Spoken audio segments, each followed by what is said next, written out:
Buenos días a todos. Lamento el pequeño retraso.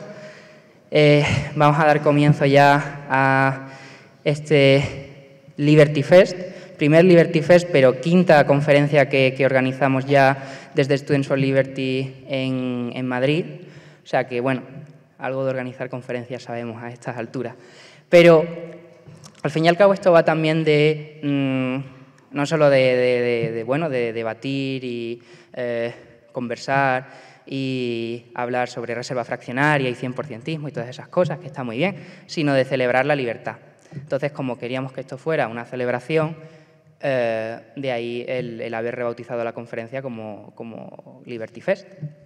Espero que lo paséis muy bien a lo largo de la jornada, que disfrutéis de las ponencias, que disfruten también los ponentes, los debatientes, a los que, por supuesto, agradecemos la predisposición a participar en un evento como este, y a los patrocinadores también hay que agradecerles su colaboración, porque sin ellos no habría evento, a pesar de todas las ganas y nuestra voluntad, ¿no? Bueno, yo personalmente soy Álvaro Pavón, el director de la conferencia. También llevo unos cuantos años ya en Students for Liberty, y esta es la segunda conferencia de esta clase que organizo. Y me siento igual de nervioso que en la primera, igual de nervioso que la primera vez que estuve en una conferencia de estas ayudando, llevando el micro para arriba y para abajo. Y bueno, creo que eso es bueno, significa que todavía tenemos ilusión, que todavía tengo ganas de que estoy aquí a lo que me sorprenda, ¿no? No me aburre esto todavía, lo cual creo que es un signo muy positivo. Pero como lo que yo pienso tampoco es especialmente relevante, ni venís a escucharme a mí, venís a escuchar a estos maravillosos ponentes. No quisiera alargarme. Yo voy a avisaros de que va a hablar ahora un miembro del staff de European Students for Liberty, es decir, viene de Europa, uno de los jefes, es Matei, lo conocemos como Matei, y es el Programs Manager de European Students for Liberty. Así que él va a hablar en inglés, porque es esloveno, y espero que eso no sea impedimento para que le prestéis atención 2 minutos, que va a ser lo que él va a hablar antes de dar paso a las ponencias. Así que muchas gracias a todos por vuestra asistencia y recibamos con un fuerte aplauso a Matei.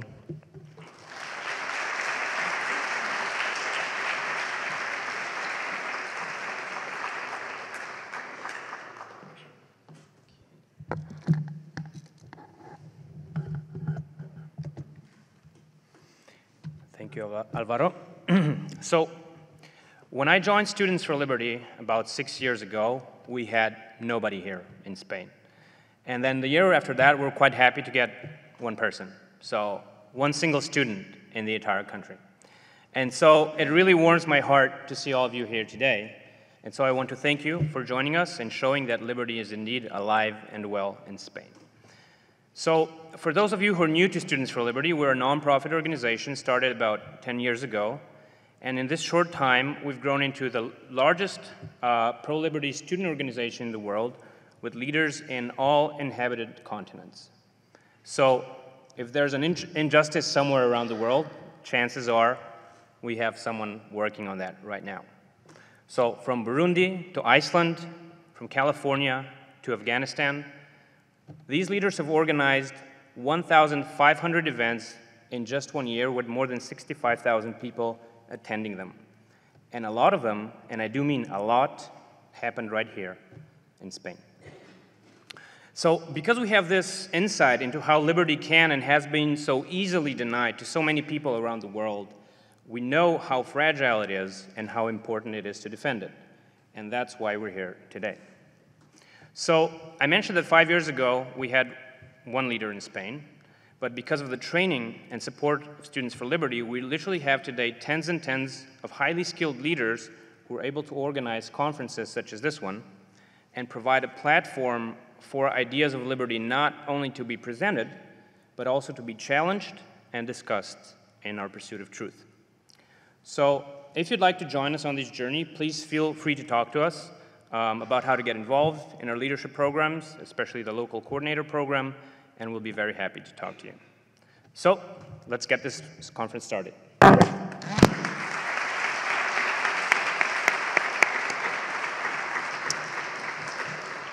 Thank you a lot, Mate, for all your support. And ya hablo en inglés, no os preocupéis. Hablo en español, quiero decir. Quiero dar paso ya a lo que habéis venido, ¿no? Que son las ponencias, y vamos a empezar con una ponencia de Juan Pina, que como sabéis es secretario general de la Fundación para el Avance de la Libertad. Y bueno, más importante que eso, es un buen amigo de Students for Liberty, yo creo que uno de los mejores amigos, y bueno, siempre es genial tenerlo aquí, contar con él, y espero que siga dispuesto a colaborar con nosotros en el futuro. Así que un muy fuerte aplauso por Juan Pina, y ya le dejo enteramente el atril a él.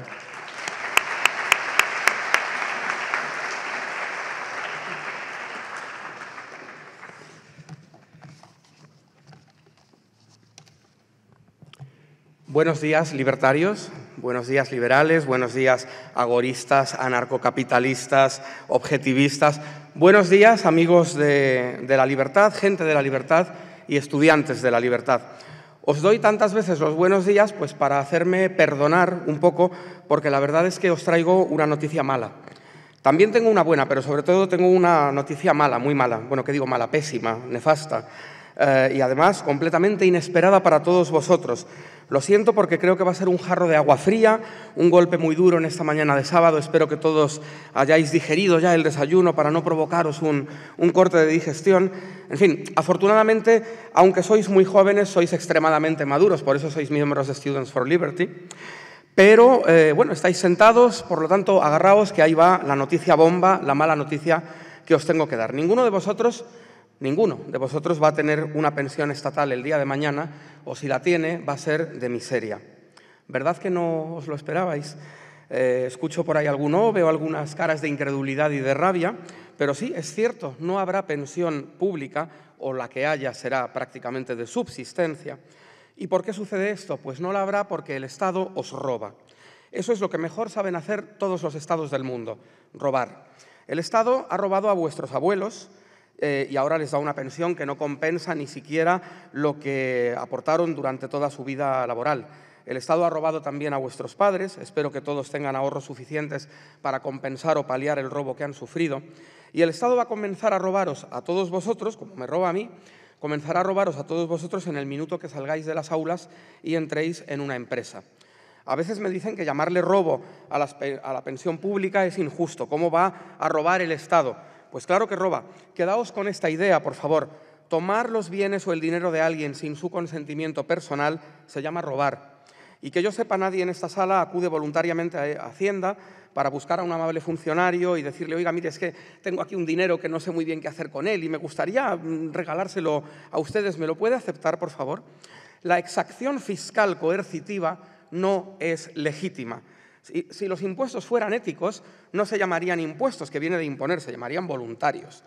Y las cotizaciones a la Seguridad Social, con un sistema de pensiones como el que tenemos, de reparto, en realidad son un impuesto más. Pero bueno, si queréis que nos pongamos técnicos, pues puedo retirarlo de robo y lo puedo sustituir, por ejemplo, por estafa. El sistema de pensiones actual en España y en muchos otros países es una estafa. ¿Qué tipo de estafa es? Pues es una estafa del tipo Ponzi. Es decir, es un esquema piramidal en el que los aportantes actuales dependen de las aportaciones futuras que tendrán que realizar personas que muchas veces ni siquiera han nacido, porque lo que ellos están aportando se está gastando en pagar a los anteriores y así sucesivamente. Esos esquemas piramidales están prohibidos en el mundo entero cuando los pone en marcha un particular. Pero, en cambio, los estados se autopermiten el utilizar ese tipo de sistemas para todos nosotros. ¿Conocéis a Bernard Madoff?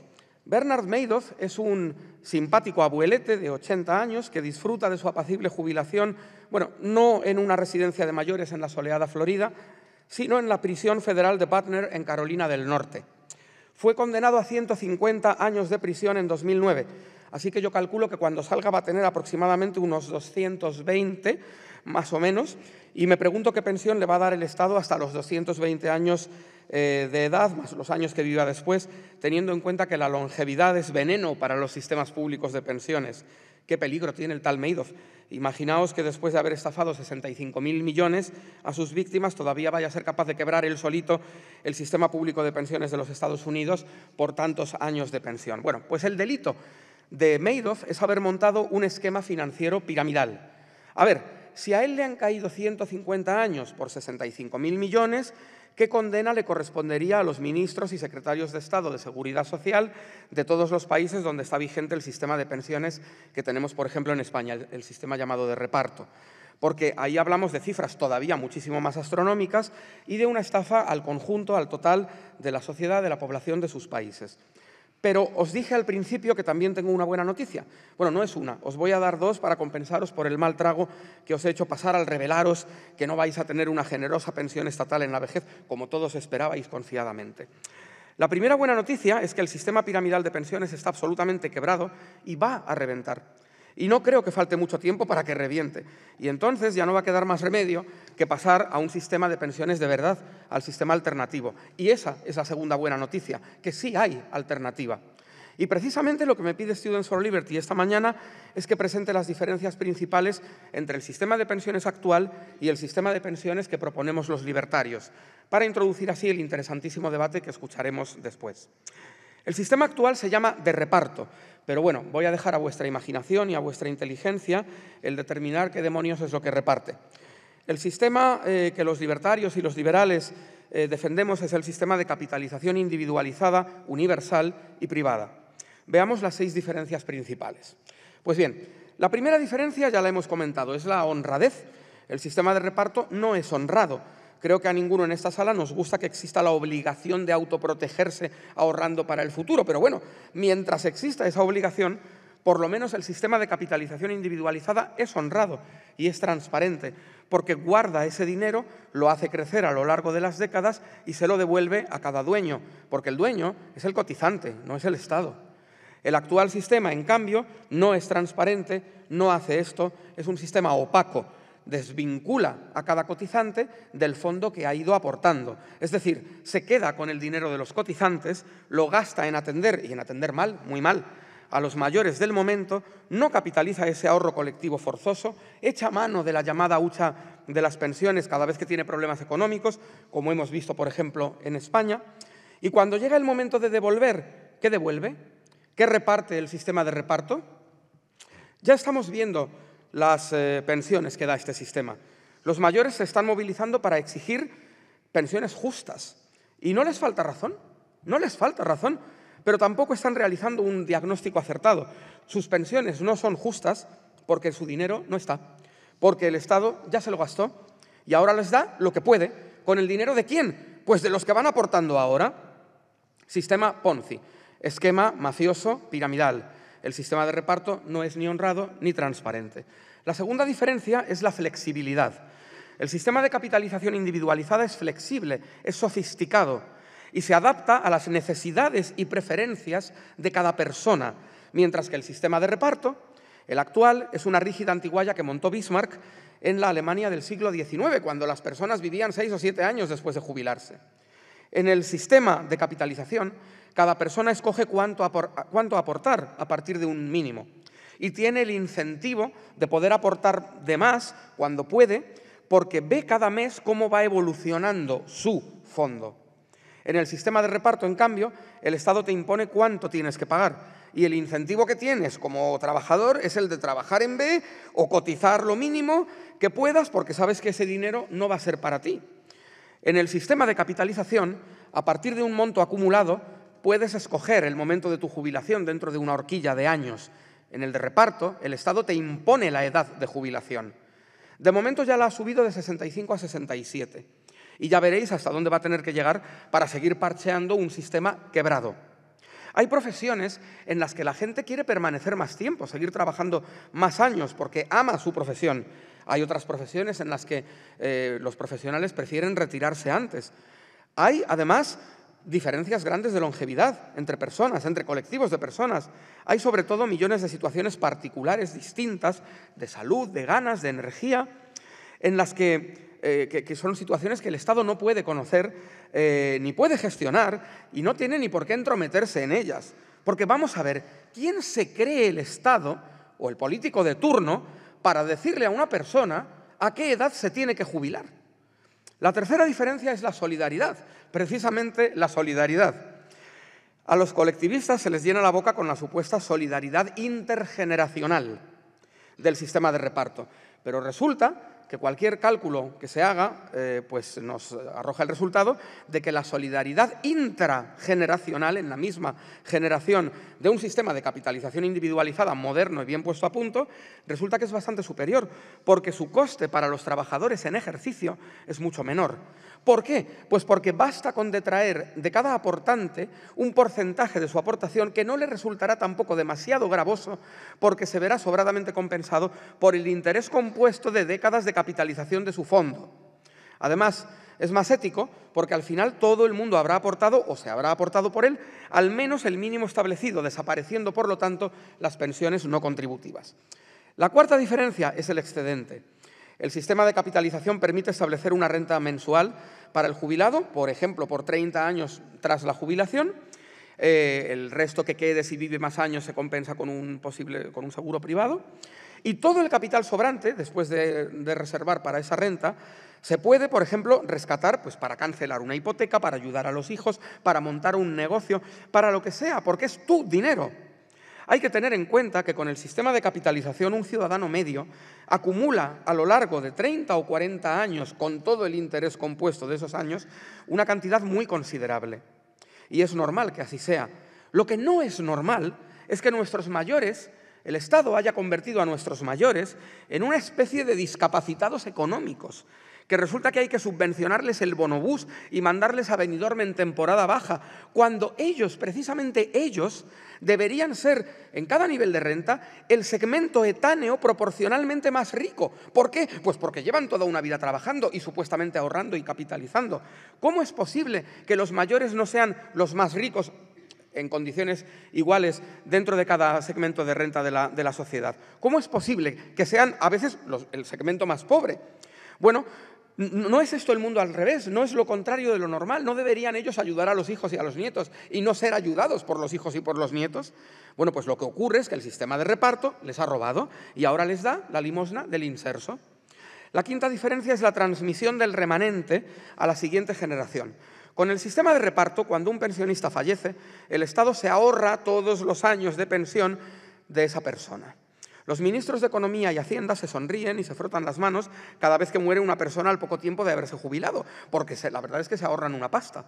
¿Cómo es posible que casi nadie se dé cuenta, que casi nadie señale el robo manifiesto de todo ese dinero que debería haber pasado a los herederos? En el sistema de capitalización individualizada, por supuesto, hasta el último céntimo del fondo no consumido por una persona pasa a engrosar la masa sucesoria cuando esa persona fallece. Y la sexta diferencia es la viabilidad. Los sistemas de pensiones públicos están en quiebra porque es imposible proyectar con 4 o 5 décadas de antelación la evolución demográfica, el valor del dinero, los acontecimientos históricos, el ciclo austriaco de auge y de recesión. Pero, en cambio, hay un dato claro: la evolución histórica de los mercados de renta variable en plazos tan largos, con todo tipo de circunstancias adversas, con cualquier cálculo que se quiera hacer, con guerras mundiales de por medio, la capitalización es un sistema extremadamente seguro para plazos tan largos, mucho más seguro, desde luego, que la gestión estatal. Nada más hace falta establecer un marco jurídico correcto y seguro para las entidades de gestión y ponerlas a competir, porque en la competencia, como sabéis, radica siempre la excelencia. Por lo tanto, el sistema de capitalización, a diferencia del de reparto, es honrado y transparente, es muy flexible y personalizable, es más solidario, gestiona el excedente, transmite el fondo sobrante a la siguiente generación en lugar de comérselo y, sobre todo, es un sistema viable. La capitalización, además, hace que las gestoras de fondos rieguen de recursos financieros el mercado de valores, potenciando la economía, las empresas del país, como se ha visto en los países donde se ha aplicado. El sistema de capitalización genera ahorro, mientras el de reparto genera deuda, una deuda inmensa y ya insoportable. Esta misma semana se hablaba nuevamente de crear un impuesto para pagar las pensiones. ¿Pero cómo que un impuesto? ¿Pero cómo es posible? ¿Pero esos pensionistas no pagaron acaso durante décadas? Una vez más, ¿dónde está su dinero? ¿Dónde está el dinero de nuestros mayores? ¿Qué ha pasado con el dinero de la tercera edad o de nuestros mayores señores del Estado, señores del Pacto de Silencio de Toledo? Porque el Pacto de Toledo es un pacto de silencio para ocultar la quiebra. Y contra el Pacto de Toledo, los libertarios tenemos la Declaración de Salamanca, de 2009, que fue el texto fundacional de la Asociación para la Reforma de las Pensiones, que es una de las entidades que impulsa la Fundación para el Avance de la Libertad. Dentro de poco os brindaremos a todos los activistas por la libertad una herramienta tecnológica sencilla y didáctica para explicar en la sociedad civil las ventajas del sistema de capitalización individualizada. Os invito a todos a hacer campaña permanente por la reforma del sistema de pensiones, por el inicio de una transición al sistema de capitalización. Ya lo están haciendo entidades como la propia Asociación para la Reforma de las Pensiones, como la Unión de Contribuyentes, organizaciones juveniles y estudiantiles, formaciones políticas como el Partido Libertario, think tanks, fundaciones, organizaciones muy diversas. Y esta es la gran transición pendiente.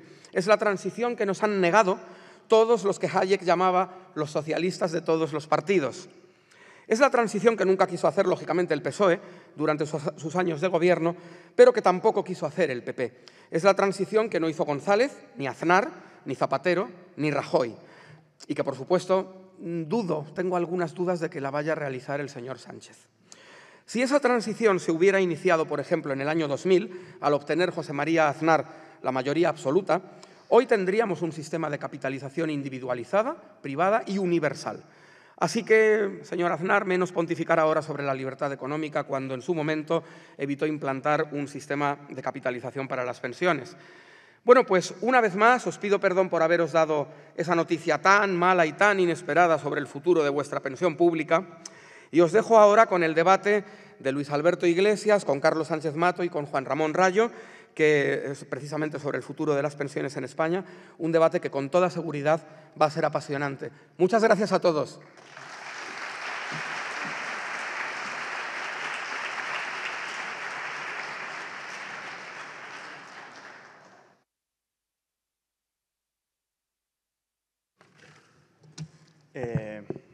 Buenos días, muchas gracias, Juan. Vamos a dar paso al primer debate en la encrucijada, el futuro de las pensiones en España. No cabe duda, tal y como ha narrado Juan, que las pensiones son los principales temas mediáticos a día de hoy.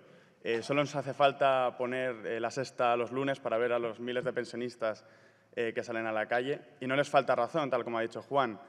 El Fondo de Reserva de la Seguridad Social está en mínimos desde 2003. El déficit de la Seguridad Social llegará probablemente este año a los 18.000 millones y la perspectiva parece que no va a cambiar. Hay una crisis demográfica estructural en España que va a impedir una reforma interna del sistema.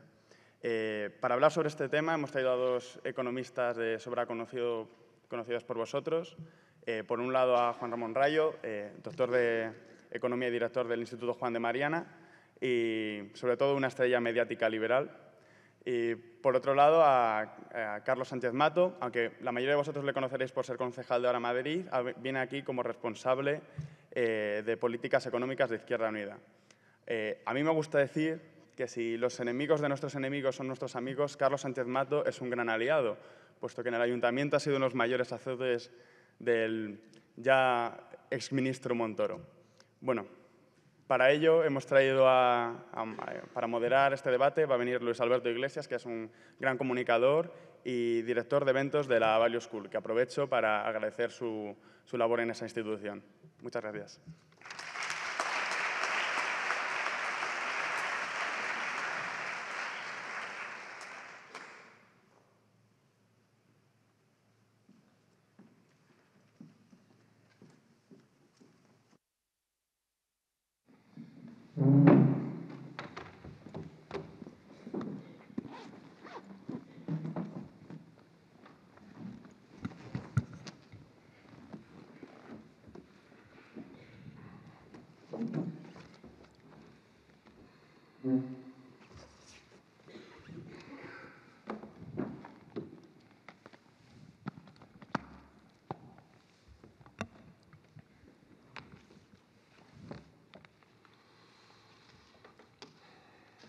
Muy buenos días a todos los que han venido hoy, una mañana de sábado, además de puente, de festivo, a escuchar este debate, la ponencia anterior y todas las que van a venir a lo largo del día, que seguro que será un día de actos tremendamente interesantes. Quiero también agradecer a la Facultad de Medicina de la Universidad Complutense la cesión de este teatro y por supuesto, a los ponentes, que, bueno, en este caso no necesitan presentación porque ya han sido presentados por el moderador.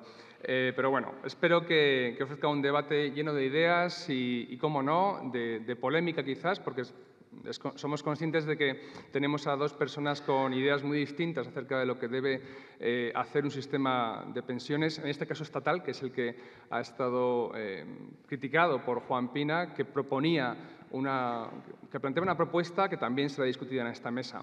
Sin más, voy a plantear un poco las reglas del debate, muy pocas. Tenemos una hora, de acuerdo con el programa de Students for Liberty, para este acto, y que se distribuirá de la siguiente manera. Habrá 40 minutos de debate. Yo formularé preguntas a cada uno de los dos ponentes que responderán. Y después tendremos unos 20 minutos, 40 minutos de diálogo, como digo, y 20 de preguntas de parte del público. Así que les animo a que tomen notas o notitas mentales con los asuntos que quieran preguntar, porque después pasará algún micrófono por alguno de los voluntarios de la organización. Le pasaremos el micrófono a los oyentes que quieran intervenir también. Y acabaremos puntualmente al cabo de una hora.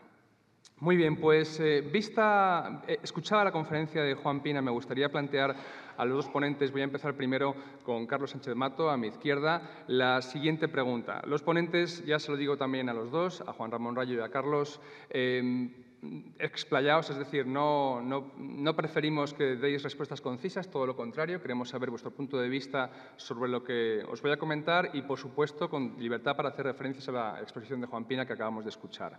La primera pregunta va a ser: ¿qué objetivos políticos y económicos debe cumplir un sistema de pensiones estatal, que es el que está ahora mismo, según se titula este panel, en la encrucijada? Objetivos políticos y económicos de un sistema de pensiones estatal. Señor Sánchez Mato, Carlos.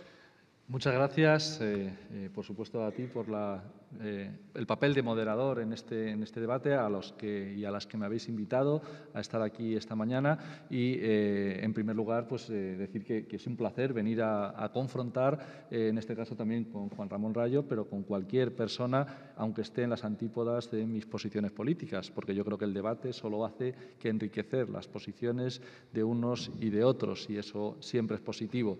Evidentemente, no puedo comenzar de otra manera que mostrando a los presentes que me he reído bastante en la exposición de Juan Pina, al que respeto, por supuesto, pero desde luego que no comparto. Y se le han olvidado algunas cositas al señor Pina a la hora de quién está robando, ¿no? Y evidentemente, pues quien está robando, y es un tema que simplemente el análisis del sistema capitalista que tenemos pues nos tendría que hacer detectar que eso es así, pues quien está robando es quien hace que en el momento actual tengamos anualmente en el Estado español 34.000 millones de euros menos de masa salarial con respecto a hace 10 años, ¿no? Eso, anualmente. Claro, eso evidentemente tiene que ver mucho con las pensiones, como luego veremos. Y evidentemente ese tipo de situación, llamar robo, llamar estafa, a la decisión colectiva de la gente para sostener un sistema público de pensiones y asumir los riesgos de manera conjunta, pues es algo que me parece un exceso algo más que provocador, ¿no? Porque en ese sentido yo me puedo sentir de la misma manera a la hora de muchas cosas que se financian y de muchas cosas que se financian gracias a la contribución mediante impuestos por parte de todas y todos los que contribuimos, ¿vale? Porque hay gente que prefiere buscar otras alternativas, como también ha indicado el señor Pina. Bueno, pues ese esfuerzo colectivo es algo que además goza de buena salud. Goza de buena salud. Y no hablo ahora de la financiera. Goza de buena salud porque hay gente movilizada defendiendo sus derechos.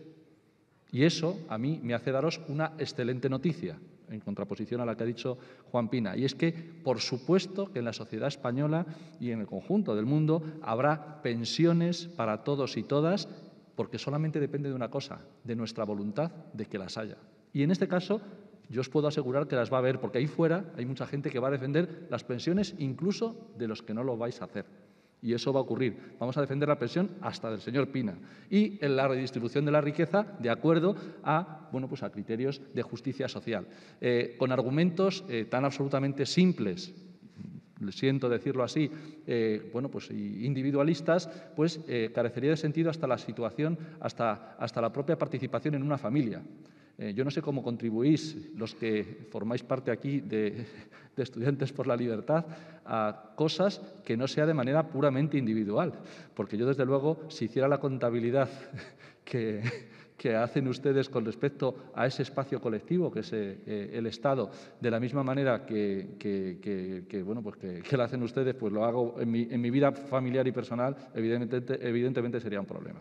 ¿Qué objetivos políticos y económicos tiene que cumplir? Pues evidentemente el que haya unas pensiones justas que adecuadamente provean los riesgos que se producen después del momento en que uno no puede trabajar. Y esos riesgos se hacen y se asumen de una manera mucho más adecuada si se asumen de manera colectiva. No lo digo yo, lo dice el 60% de la población española. Solamente hay que bucear en el INE, en las encuestas que se realizan, y podréis detectar que el 60% de la gente prefiere incluso pagar más impuestos para que haya un sistema de pensiones justo. Esa es la seguridad del sistema. Por supuesto, desde el punto de vista financiero, me parece increíble que alguien pueda pensar que puede ser estable un sistema de capitalización y evaluar las cosas dentro de 50 años cuando se es incapaz de haber acertado en los años previos acerca de la situación que tendríamos ahora. Tenemos ejemplos suficientes para decir que los que han hecho estudios absolutamente catastrofistas con respecto al sistema de pensiones en nuestro país, esas personas, por cierto, con financiación por parte de quien se beneficiaría de eso, que también se le ha olvidado al señor Pina decir quién se beneficiaría de eso, lo que ocurre es que han fallado siempre. Y os puedo hacer una lista luego de todos los estudios fallidos acerca de lo que debía estar ocurriendo hoy, en el año 2018. Por lo tanto, fiarse de esos estudios para lo que va a ocurrir dentro de 50 años, desde luego no cuenten conmigo para eso. Lo que debe cumplirse, evidentemente, es que haya una voluntad social y política potente para proteger los intereses de todos y todas. Y eso supone confrontar, y eso supone luchar. ¿Contra quién? Contra los que sí que expolian y roban, que evidentemente, en este caso, no es el Estado. El Estado, evidentemente, puede tener personas dentro que sean profundamente corruptas, profundamente ladronas y profundamente injustas, pero eso no es la acción colectiva del Estado. Yo estoy absolutamente tranquilo en ese sentido, pero porque veo temperatura social que impedirá siempre que se puedan dar situaciones como las que nos ha presentado como positivas el señor Pina. Muy bien, entonces, señor Sánchez Mato, por resumir, el objetivo es la provisión de una pensión justa, ha enfatizado con ese adjetivo, justa, y la previsión de ciertos riesgos o contingencias personales que, según usted, se puede uno proteger de forma colectiva más eficientemente que cuando lo hacen a título individual. De acuerdo. La misma pregunta para el profesor Juan Ramón Rayo. ¿Qué objetivos políticos y económicos debe cumplir un sistema de pensiones estatal? No existir, pero al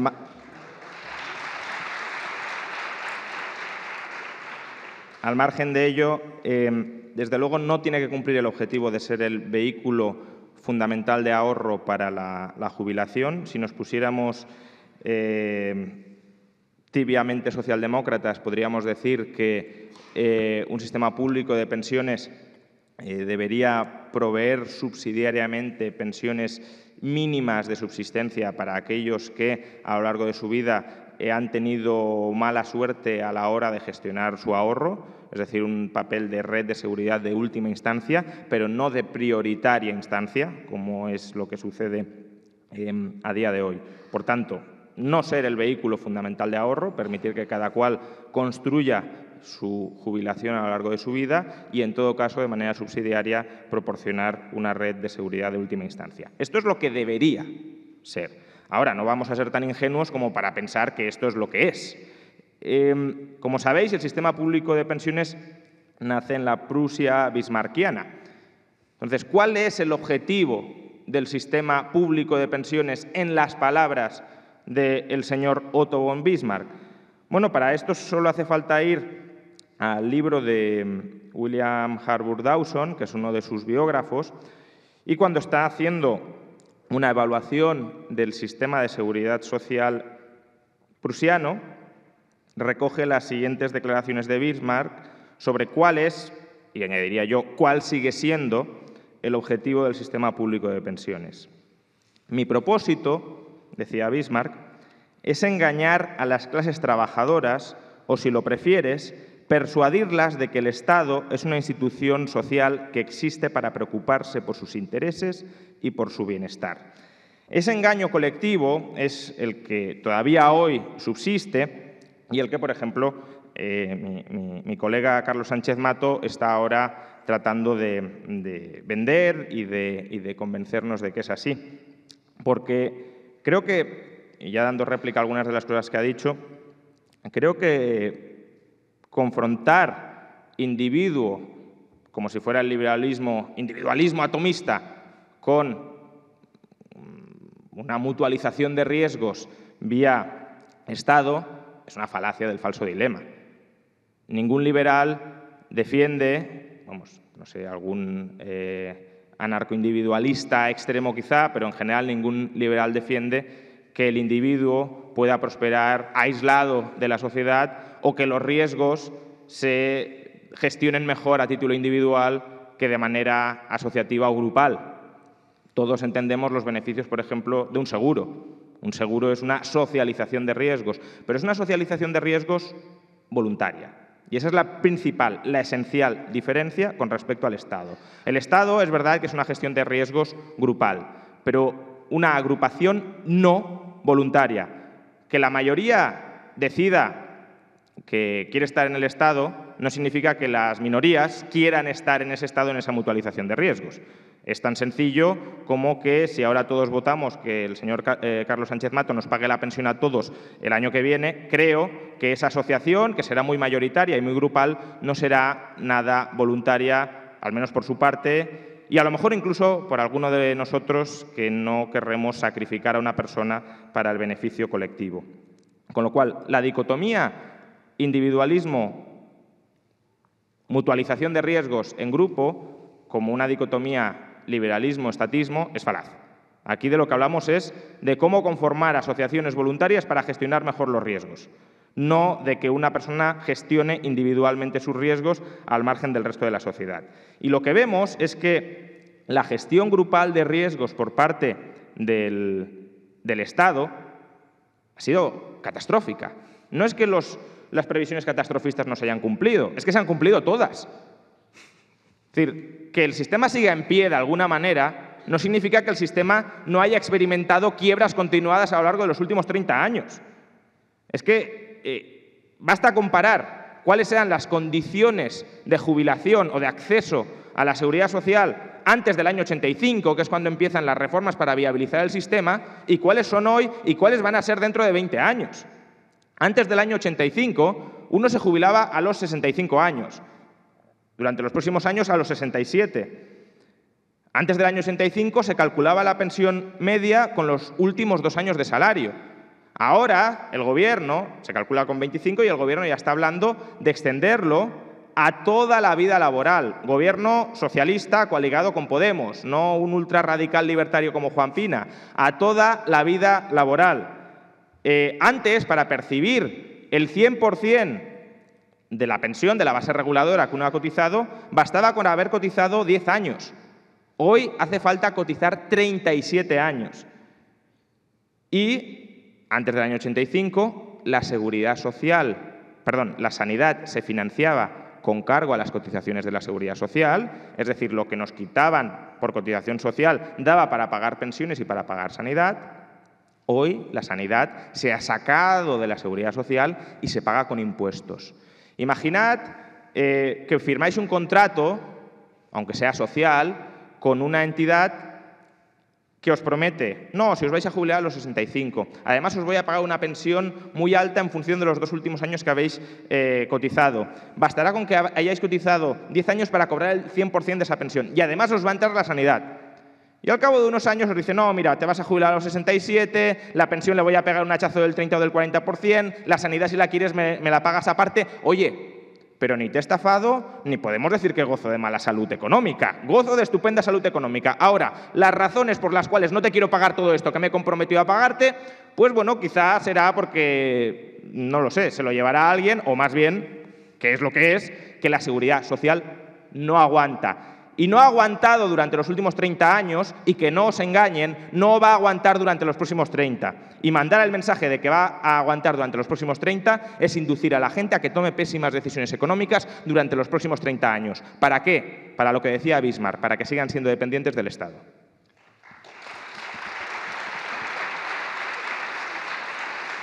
Muchas gracias, profesor Rayo. Señor Sánchez Mato, vamos con el diagnóstico, porque aquí tanto Juan Pina como el profesor Rayo han hecho un diagnóstico, han hablado de quiebra, de estafa.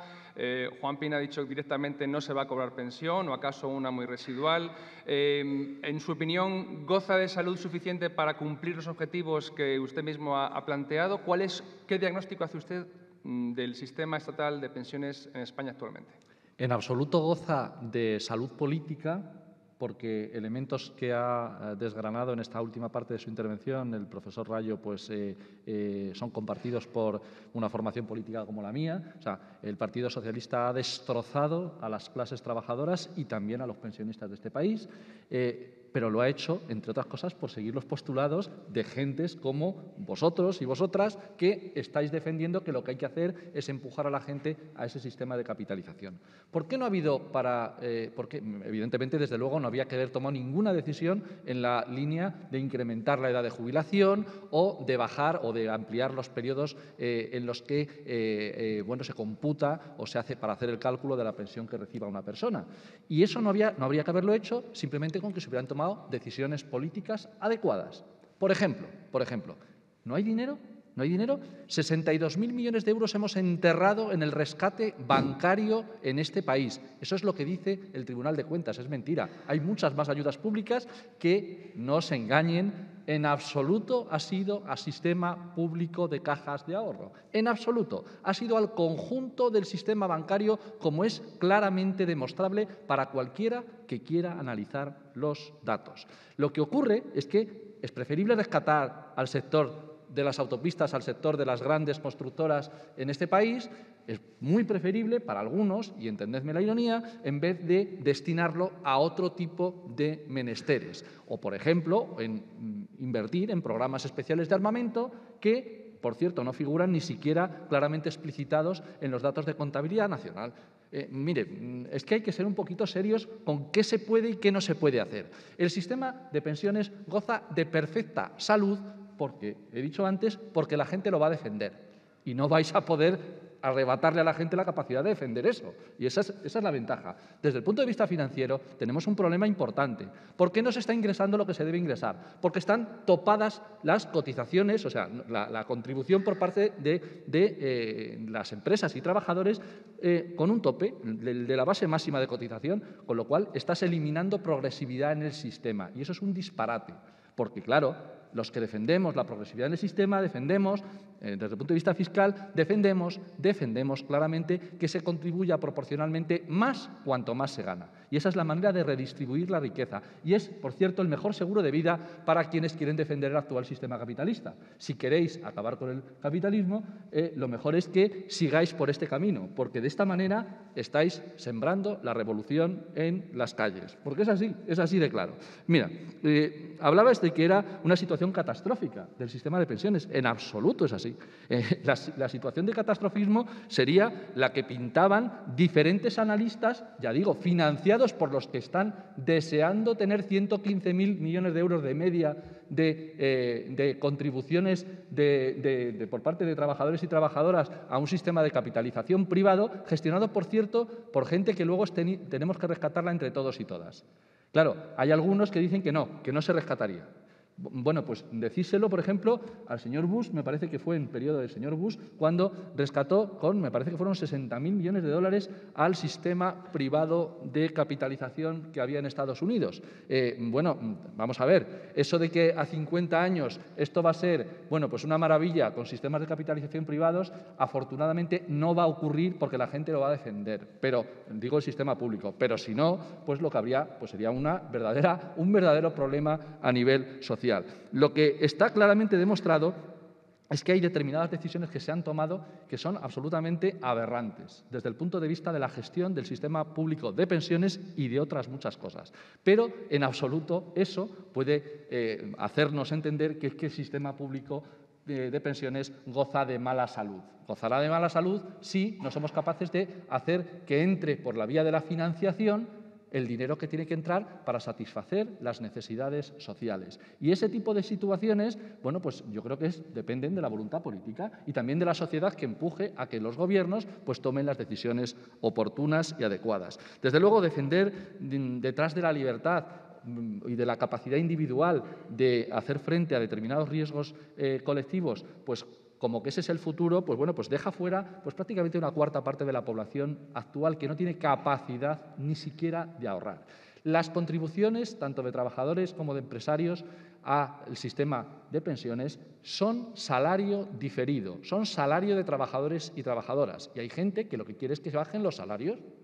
Oye, perfecto, pero díganlo abiertamente. Quieren ustedes que se bajen los salarios porque ganan suficientemente poco, según su perspectiva, en este caso la clase dominante, la clase empresarial. Bueno, pues es respetable quien así piense, pero no es cierto.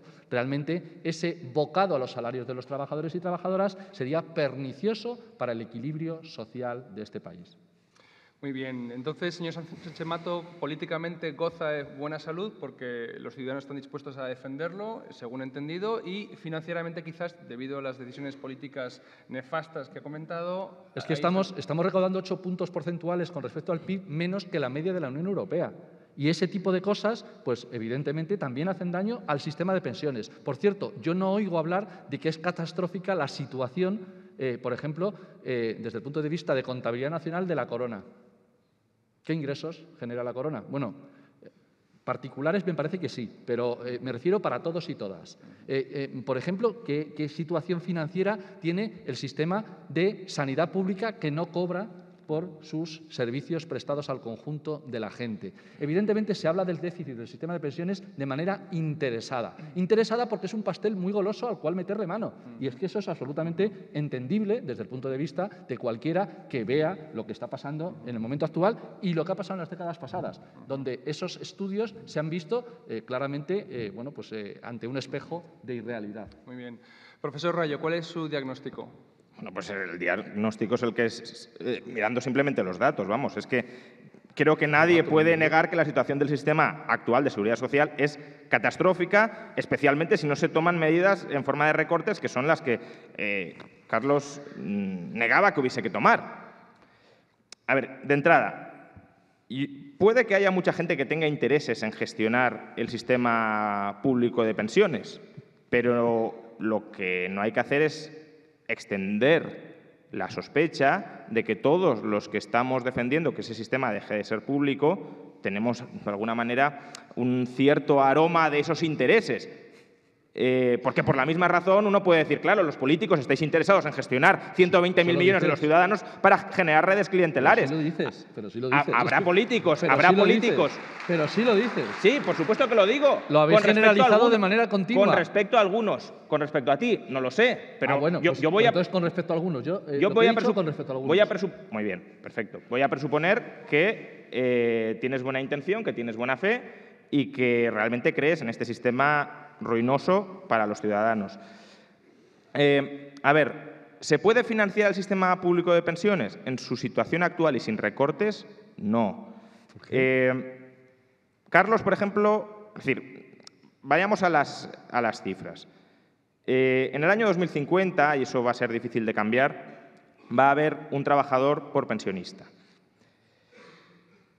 Si queremos mantener la tasa de sustitución de ese trabajador por pensionista o con esa ratio de trabajador por pensionista, es decir, si queremos que la relación entre las pensiones que se cobran y los salarios que se han venido cobrando y en función de los cuales se ha cotizado para las pensiones se mantenga en torno al 70% actual, a lo que nos vamos es a un gasto en pensiones de en torno al 22% del PIB. Eso es más de 10 puntos de lo que gastamos ahora, 10 puntos de PIB. Actualmente tenemos un déficit de 2 puntos, de casi 2 puntos, o punto y medio si lo queréis, con lo cual tenemos que financiar 11,5 puntos de PIB. Carlos ha mencionado, por ejemplo, que el sistema es muy injusto porque las cotizaciones sociales están topadas y que una forma sería destopar las cotizaciones. Bueno, de entrada, destopar las cotizaciones es cambiar también las reglas del contrato que hemos firmado. No lo olvidemos. Las reglas del contrato con la Seguridad Social que hemos firmado es que tanto cotizas, tanto cobras. Si hay una pensión máxima y no se destopa la pensión máxima, destopar solo la cotización máxima es meterle un rejonazo fiscal no pactado a una parte de los trabajadores, que también son trabajadores, aunque de esos trabajadores parece que algunos se preocupan menos, dado que no deben ser trabajadores depauperados dependientes. ¿Cuánto se va a recaudar de ese destope de las cotizaciones sociales? Bueno, aquí ya ni siquiera os voy a dar mi estimación. Estimaciones de UGT, Comisiones Obreras y Unidos Podemos. Entre el 0,6 y el 0,8% del PIB. Estamos hablando de la necesidad de financiar 11,5 puntos de PIB sin recortes, manteniendo, por tanto, el maravilloso sistema que tenemos hoy, que, por cierto, no lo he comentado, el sistema que tenemos hoy ya es fruto de todos los recortes que he mencionado antes. Imaginad si no hubiésemos aplicado esos recortes que Carlos dice que no habría que haber aplicado. Pues tendríamos un gasto en pensiones, en seguridad social, del 30% del PIB. Bueno, a ver cómo financiamos esto. Mentira, hombre. Hombre, ¿cómo va a ser mentira si la sanidad son 6 puntos? La sanidad son 6 puntos del PIB. Si me estás diciendo que no habría que haber sacado la sanidad de las pensiones, y son 6 puntos del PIB, y nos vamos a un gasto público en pensiones sin recortes del 22%, pues hombre, 22 más 6, 28. Sin los otros recortes, pues te vas mínimo al 30. Entonces, o sea, ¿antes no había gasto en sanidad? Sí, a través de la seguridad social. Acabas de sumar 6 puntos porcentuales del PIB directamente al gasto en pensiones. Eso es un disparate. Que no, no lo digas porque es que es falso. Carlos, es falso. A ver, no hay que engañar a la gente aunque sea de los Carlos, lo que he dicho es que antes con la cotización social se pagaba la sanidad. Si no se hubiese sacado la sanidad de la seguridad social, el gasto en seguridad social... ¿Había 0% en sanidad en los presupuestos de hace 15 años? ¿Había, perdón? 0%. No, lo pagaba la Seguridad Social. No es verdad, no es verdad. ¿Cómo que no es verdad? No es verdad. O sea, ¿me estás diciendo que hasta el año 94 la sanidad no la pagaba la Seguridad Social? No, yo lo que te estoy diciendo es que aparece gasto público en sanidad en el año 94. No, estaba en la Seguridad Social. No es verdad. Y era un gasto público que supuestamente se financiaba con las cotizaciones sociales. Y luego nos dijeron, no, lo tenéis que financiar vía impuestos. Es decir, paga la cotización más un impuesto para financiar lo mismo que se estaba financiando. Con lo cual, sin ninguno de esos recortes, que es subida de impuestos, deterioro de las prestaciones, ¿cómo financiamos lo otro? Pero bueno, me da igual. Es decir, no, a ver, es que me parece absurdo perdernos en este debate. La sanidad se financiaba a través de la Seguridad Social, se sacó de la Seguridad Social y se pusieron impuestos para financiarla al margen de las cotizaciones sociales. Has mencionado que podríamos financiar todo esto con la diferencia de nuestro gasto, de nuestra recaudación con respecto a Europa. A ver, es verdad que recaudamos menos que la media de la eurozona. La eurozona recauda más todavía que la media de la Unión Europea, es decir, que voy a ser generoso, que recaudamos menos que la media de la eurozona. Pero, ¿de dónde recaudamos menos? A ver, 0,5 puntos de PIB de recaudación viene por menor fiscalidad sobre el capital. ¿A quién habría que subirles impuestos para equipararnos a esa mayor fiscalidad sobre el capital? A empresas, a todas las empresas y a los autónomos. Bien, si ese es el programa, es el programa. 1,4 puntos vienen de menor fiscalidad sobre el consumo. Es decir, que para recaudar 1,4 puntos más habría que subir los impuestos al consumo. El IVA, por ejemplo, y habría que subirlo en torno a un 25%. Bueno, si ese es el programa, porque el tipo impositivo implícito es un 25% superior en la eurozona que en España. Bueno, si ese es el programa, pero digámoslo. Y 4,9 puntos vienen por menor fiscalidad sobre el trabajo. Menor fiscalidad sobre el trabajo, ¿cómo? Bueno, pues prácticamente la mitad de esos 4,9 puntos vienen porque Europa, la eurozona, perdón, grava con mucha más saña las transferencias públicas de renta, es decir, pensiones, becas, ayudas a la dependencia, desempleo. Por tanto, bueno, si hay que recaudar 2,2 puntos de PIB más subiendo los impuestos a los pensionistas para que podamos subirles la pensión a los pensionistas, pues bueno, miel sobre hojuelas, pero digamos que el pensionista no experimentará una gran mejoría en su calidad de vida. Y luego los otros 2,7 puntos de rentas salariales, no creáis que vienen de que en Europa los impuestos son mucho más altos que en España. Vienen de que en Europa hay muchos trabajadores, o muchos más trabajadores que en España, que se ubican en tramos fiscales más altos que en España. Por ejemplo, en Alemania se paga el tipo marginal sobre la renta es el 42% a partir de 55.000 euros. En España es el 45% a partir de 60. Es decir, no es que aquí se pague menos que en Alemania, incluso se paga un poco más. Pero claro, ¿por qué Alemania recauda mucho más? Pues porque hay muchos más trabajadores que en España que ganan más de 55.000 euros. Dicho de otra manera, ¿cómo se puede recaudar más? O volviendo la economía española más productiva o concentrando el rejonazo impositivo allí donde hay trabajadores en España. ¿Que dónde es? En las clases medias y en las clases bajas. Por tanto, si ese es el programa para financiar un esquema de estado de bienestar y de pensiones públicas que beneficia a las clases medias, pues bueno, es el programa, pero que se diga que lo van a pagar con impuestos al consumo, con impuestos al capital y con impuestos al trabajo, esencialmente esas clases medias a las que se quiere beneficiar. Muchas gracias. Señor Sánchez Mato, ahora es su oportunidad de dar réplica a los argumentos que exponía, que le he visto tomar notas, y que plantee cuáles son las reformas que entonces usted propone, si van en la línea, que entiendo que no, de lo que ha propuesto el profesor Rayo, o hay algún punto de solapamiento o ninguno. No, en absoluto. Claro que el planteamiento que estamos realizando no va por la vía de financiación vía impositiva. Lo que digo es que financiando vía impuestos también es posible solventar brecha con respecto a la cuantía y a la, pues a la calidad de las pensiones que se perciban en nuestro país. Evidentemente no es, el primer objetivo que tenga que ser vía impuestos. El tema es que hacia dónde hemos ido desde la década pasada, en esta última década sobre todo, en materia salarial. A mejorar esa redistribución de la riqueza vía renta salarial que decía Juan Ramón, y decir, bueno, pues a ver, en Alemania hay más gente que cobra más de 55.000 euros y pues vamos a ir hacia ese camino. No, mira, hemos ido con reformas laborales, tanto del Partido Socialista como del Partido Popular, que han ido tendentes a lo contrario, a rebajar la cuantía salarial global y, sobre todo, específicamente en las rentas medias y bajas. Y es un hecho que ya está palmariamente demostrado con las estadísticas que ya tenemos a raíz de Banco de España. O sea, yo no me voy a estadísticas ni siquiera de los sindicatos de clase.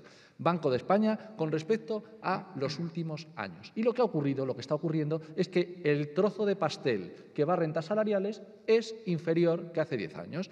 Pero que esto no tiene que ser ninguna novedad, y menos para los que aquí estamos. ¿Cómo se sale de una crisis capitalista? Explotando más a los trabajadores. Es que es una cosa que lo dijo mi tocayo hace 150 años, lo dijo mi tocayo Carlos Marx, y eso no ha cambiado. Es que tiene que ser así en el sistema capitalista para salir de una situación de creciente tasa de ganancia. La forma de hacerlo es explotar más a la gente. Y se ha conseguido, se ha conseguido. Y te lo dicen los empresarios y los empresarios que están en determinadas circunstancias, que eso ha permitido recuperar tasa de ganancia. No solo eso. Pero entonces se ha hecho eso. ¿Y qué ocurre? Que claro, el sistema de pensiones tiene un problema serio. Y ahora estamos hablando de que crecemos a tasas cercanas al 3% y resulta que ni siquiera puede derramarse una parte para que haya una actuación un poquito más positiva a la hora de la redistribución de la riqueza. Pues me parece que eso es evidentemente sembrar muy mal para el futuro de este país. Mira, en concreto, discutía el tema del 6% de sanidad porque era una trampa muy mal realizada, en este caso por Juan Ramón, no la mereces y no te hace falta, porque es verdad que la sanidad estaba financiada con impuestos, pero no es que la sanidad no le costara nada al erario público y le podamos sumar el 6% de sanidad a lo que actualmente se gasta en pensiones. No es cierto. Y sin embargo, el planteamiento de que ese tipo de planteamientos, diríamos, de alguna manera ficticios, de decir de lo que va a pasar en 2050, cuando no habéis acertado de lo que iba a pasar en 2018. Y os puedo dar los que queráis ejemplos de estudios que, bueno, pues fracasaron completamente a la hora de qué iba a pasar con el sistema público de pensiones en el Estado español en todos los años que van desde 1995 hasta ahora. Errores manifiestos, cosa que por otra parte es lógico, es lógico equivocarse. ¿Por dónde hay que ir? Pues evidentemente un paso importante es la elevación de los salarios. Evidentemente la elevación de los salarios en sus dos componentes, en lo que percibe directamente el trabajador en el momento y en lo que percibirá a futuro, que es el salario diferido, que son las contribuciones que se hacen al sistema público de pensiones. Ese camino bueno, pues empieza a andar, por ejemplo, con acuerdos como el de subir el salario mínimo interprofesional, porque eso es lo que permitirá, de alguna manera, que el efecto cascada se pueda ver reflejado en la recaudación en el sistema público de pensiones. Pero es que a mí no me importa en absoluto que haya déficit en el sistema público de pensiones. Es que ese no es el problema. No, un Estado no es como una familia. Y claro que podemos hacer desde los Estados sistemas Ponzi. Claro que los podemos hacer. Yo digo, los debemos hacer, los estamos haciendo, porque a razón de 60.000 millones de euros mensuales ha estado inyectando con políticas monetarias expansivas el Banco Central Europeo durante estos últimos 3 años para dopar la economía y han sido destinadas a otras cosas. Podemos discutir a qué han sido destinadas, pero desde luego no han ido destinadas en ningún momento a cosas que le beneficien al conjunto de la gente de este país. Y hablar de progresividad en el sistema de impuestos, pues es que claro que destopar las cotizaciones sociales supone modificación del contrato social y la reforma laboral. Eso es una puñalada en el corazón al contrato social que había. Por cierto, no he oído mencionar que ese tipo de situaciones bueno, pues supongan la modificación del statu quo. Y, sin embargo, eso es una puñalada al contrato social. Estamos hablando de que más de 60.000 euros declarantes en el Estado español hay el 3,3 aproximadamente. Creo que va por más o menos ese porcentaje. Que considero que el 3,3% tienen que afrontar el conjunto de la carga que suponga la nueva situación, en absoluto. ¿Que tienen que contribuir más que los que ganan menos de 60.000 euros? Por descontado. Pero no lo digo yo, lo dice la Constitución española, que también fue un contrato social. O sea, la progresividad de los impuestos pues está reflejada ahí. Yo, constitucionalista, no soy, pero defiendo cosas como lo que aparece en el artículo 31 o el 128, que es que toda la riqueza del país, está sometida o está sujeta al interés general. Y esto es interés general. Lo de las pensiones es interés general. Entonces, señor Sánchez Mato, es subida salarial, entiendo que por vía de decisiones políticas, aumento de impuestos a las rentas más altas y bueno, ¿cuál es su propuesta entonces, profesor Rayo, de reforma del sistema actual para mantenerlo en buena salud, que siga cumpliendo con sus objetivos? Bueno, cuando hay un fraude, lo lógico es certificar que hay un fraude y repartir las pérdidas. Mantenernos con el engaño permanente de que no es un fraude y de que no debemos afrontar las consecuencias de ese fraude que hemos autoasumido como cierto, simplemente va a volver el fraude más grave. ¿Cómo se asumen las pérdidas del fraude? Pues con recortes del sistema público de pensiones, como los que ya están aprobados, tampoco hay que hacer mucho más, simplemente hay que evitar cargárselos, la reforma de 2011 y la reforma de 2013, y al mismo tiempo que se está diciendo que eso es un fraude, pues animar a la gente a que ahorre de cara a ese futuro. ¿Para qué? Para complementar la exigua pensión que le va a quedar. Yo no digo como Juan que no van a cobrar pensiones, desde luego van a cobrar pensiones. Incluso no tienen por qué ser mucho más bajas en términos reales y absolutos que las actuales. Ahora, la diferencia que habrá si uno no ahorra entre lo que cobre el pensionista en el futuro y lo que cobre el trabajador en el futuro será mucho más alta que la actual. Por eso creo que la solución que da Carlos es una solución un poco tramposa. ¿En qué sentido?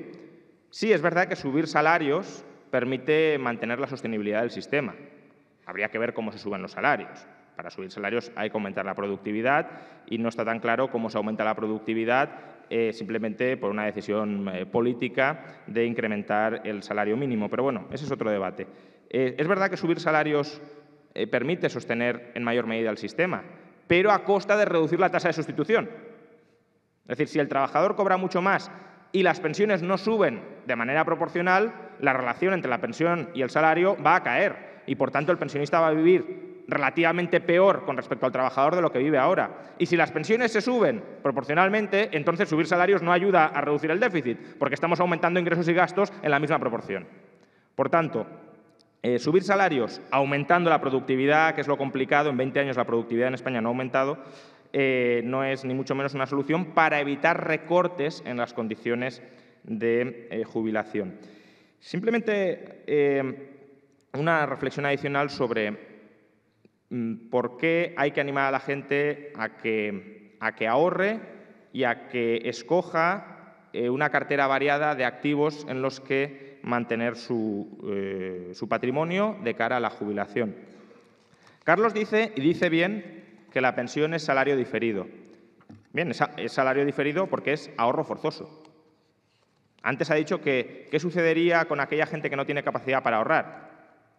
Todo trabajador tiene capacidad para ahorrar porque ya se le quita coactivamente alrededor del 37% de su salario y se le obliga a ahorrar. La cuestión es, si no se le quitara ese 37%, dispondría de él precisamente para poder determinar en qué ahorra. Porque ahora no está determinando en qué ahorra. Ahora está ahorrando en un activo que, hombre, podremos criticar mucho otros activos, pero desde luego quedan en muchísima mejor posición que este, que es la deuda pública.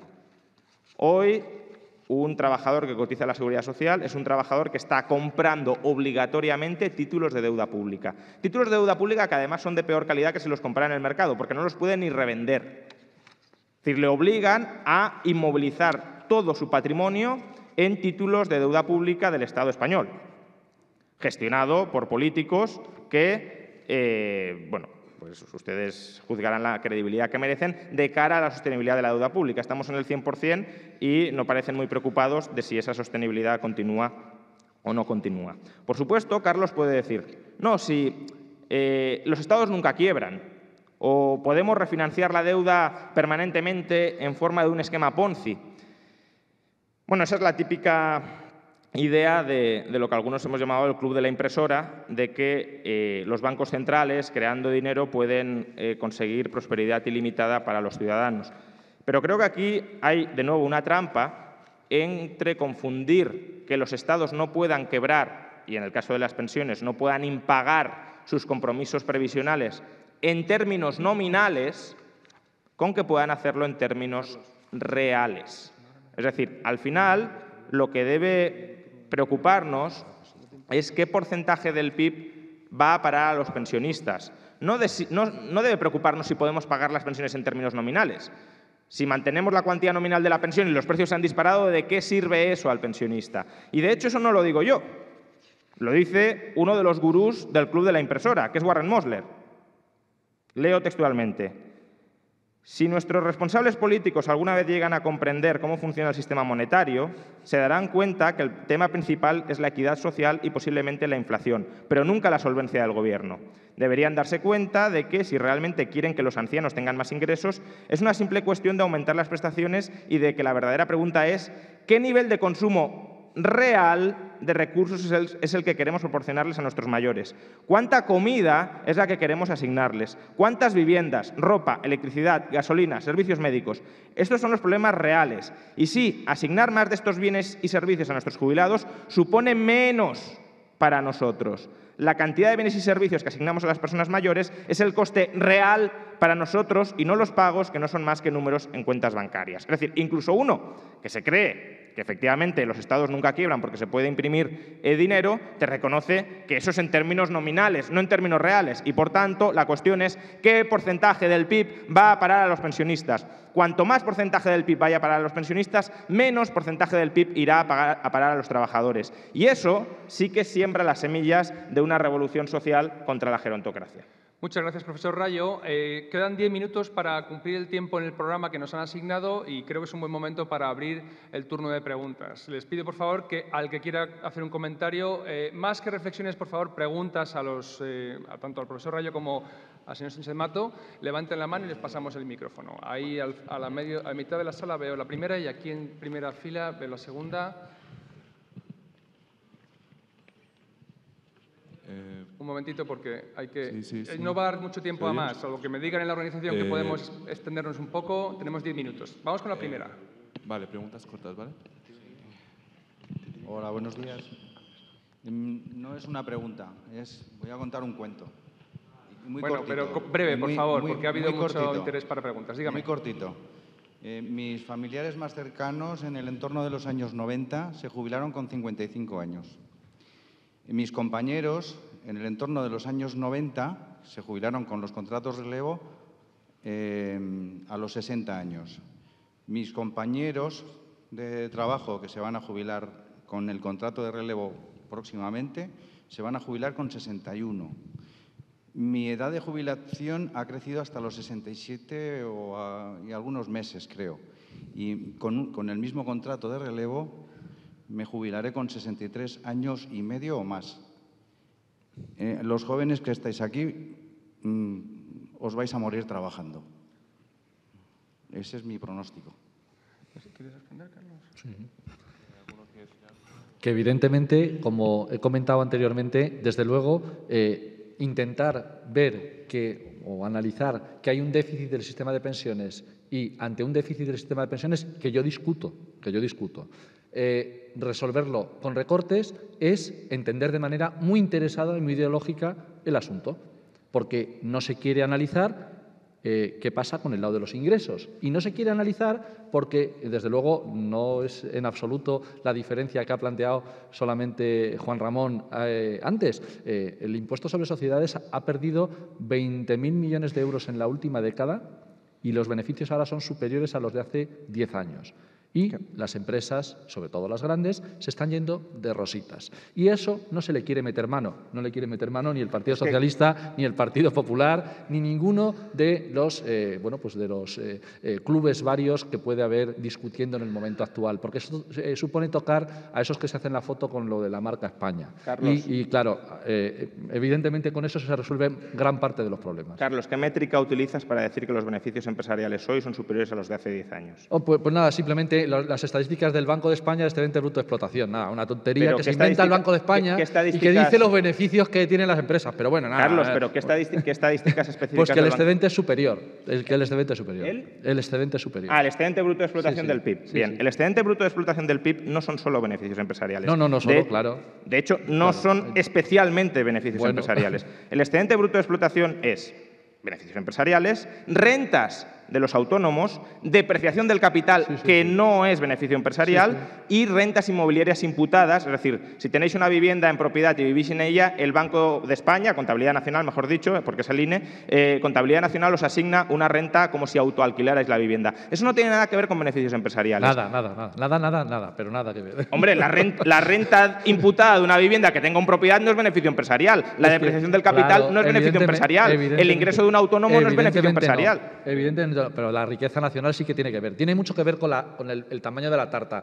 El planteamiento que tenemos que ver, evidentemente, claro que sí, es que el porcentaje de la tarta con la situación actual desde el punto de vista demográfico tenderá a subir. Y eso sí puede suponer un problema desde el punto de vista de disputa entre los que trabajan y los que reciben prestaciones en forma de pensiones. Y lo que ocurre es que tampoco se puede obviar determinados aspectos que tienen que ver con que ahora mismo estamos casi 4 veces, cuatro veces más que lo que se pagaba en pensiones hace 25 años con respecto al PIB. Y, sin embargo, las pensiones y el monto en pensiones es superior. Hay que hablar del tamaño de la tarta. O sea, hay que incluir la productividad y la mejora que se ha producido en estos años, incluso con todos los elementos de desigualdad que también ha comportado. Muy bien. Vamos con la segunda pregunta, por favor. Aquí el micrófono a la derecha. Hola, Carlos. Quería hacerte una consulta acerca de lo que ocurre con un trabajador actualmente. Yo ahora estoy disfrutando de mi primer contrato laboral, tengo un sueldo modal, he echado cuentas y un 34.3% difiere lo que yo percibo como sueldo neto de lo que le cuesto a mi empleador. O sea, me dejan, los mismos que me venden este sistema público de pensiones, me dejan en una situación de desventaja y encarecen mi mano de obra en un 34.3%. Además de eso, me obligan a trabajar hasta a saber qué edad para ese señor que, bueno, digamos que me explota y me trata muy mal.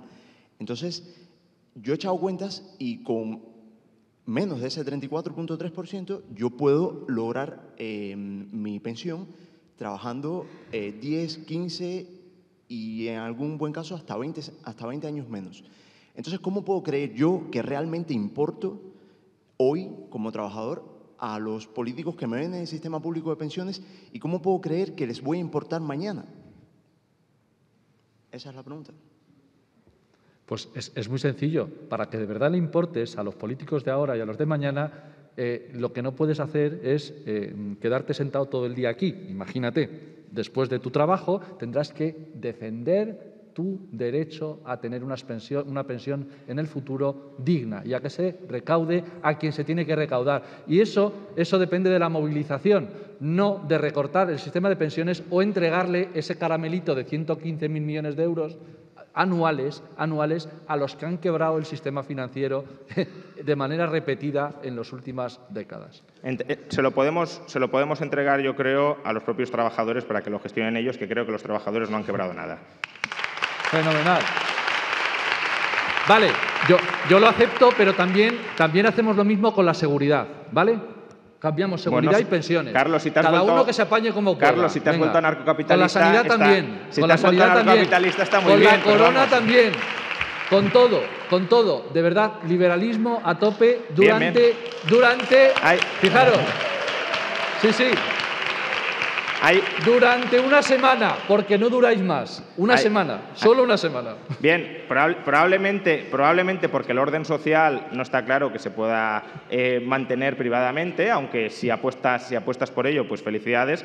Precisamente por eso los minarquistas, los defensores del Estado mínimo, lo que proponen es simplemente un Estado que se encargue de respetar la libertad individual. Punto. Ah, claro. Hombre, qué malo es eso de respetar la libertad individual, la verdad, qué malo es. Claro, pero porque la libertad individual, cuando se tiene una prestación de renta mínima de inserción de 400 euros al mes y tienes 2 hijos, ¿me decís cómo se puede ser libre? Pues yo tengo de esa gente en Vicálvaro y en el distrito de Latina, aquí en la ciudad de Madrid. De esa hay mucha gente que no puede hablar de la libertad porque no tiene derechos económicos. Con un Estado que pesa el 45% y que es tan tremendamente ineficiente como para que siga habiendo pobreza extrema en este país, y con leyes laborales que impiden que la gente trabaje y se gane la vida y que normalmente se venden como, bueno, vamos a aumentar el salario mínimo que no tiene consecuencias y la consecuencia será que mucha de esa gente seguirá desempleada. Volvamos a la época en la que los salarios no tenían ni siquiera ningún peso. Volvamos a la esclavitud. ¿Qué os parece? Que en vez de contrato de relevo, o volvemos a Suiza, que es más barato para las empresas, contratarán a todo el mundo. O quizá progresamos... Trabajad simplemente por el agua y la comida. Carlos, o quizá progresamos hacia Suiza, donde no hay salario mínimo y donde el tercio de trabajadores que menos cobra tiene un salario medio de 3.000 euros. Quizá esa es la alternativa. Sí. Yo quiero Suiza, pero con la misma tributación que Suiza. Yo también. No quieres eso.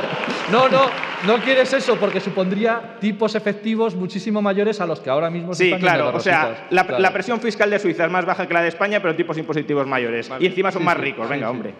Bueno, pues después de este torrente de argumentos, quiero agradecer... Bueno, ha pasado algo especial. Yo no sé, hemos conseguido que Carlos Sánchez Mato haya pedido liberalismo total una semana, por lo menos. Si sigues viniendo a menudo, a lo mejor un mes o un año.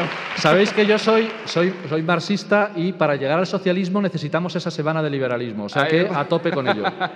Bueno, muchísimas gracias, Carlos Sánchez Mato, por tu intervención, apasionada defensa de tus opiniones, y también al profesor Rayo de las suyas. A los dos, gracias por la educación en el debate, y al público, muchísimas gracias por las preguntas, todas desde luego pertinentes, y espero que disfruten del resto del día. Gracias y nos vemos por aquí. Gracias, Carlos. Gracias. Muchas gracias.